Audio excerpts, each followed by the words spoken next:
really threatened, if they're perhaps on a tree, tied to the trunk of a tree, they make the chest really big, all the feathers tighten up, the tufts on the top of the head go up, and really, absolutely fantastic. You see, really camouflage, that grey sort of cryptic camouflage works really, really well. I'm not getting a ladder, getting up there to get you. Good. Oh. Right, we're going to go right that way. Okay, that way, not up there. I don't want you going in that hole in there, or never get you back. Get you back here, there you go.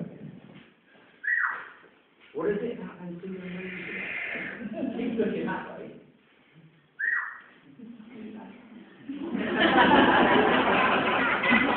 Perfectly under control.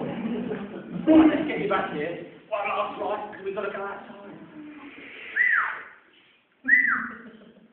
Good lad. Right, big jump to the fifth.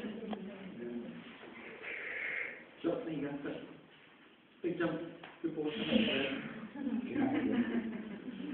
There you go, ladies and gentlemen. So I have visions there, isn't there? In that one there. Out through the hole. And that would be it, really. I hope you've enjoyed these birds we've played for you. It's a nice little warm-up. We're going to go outside.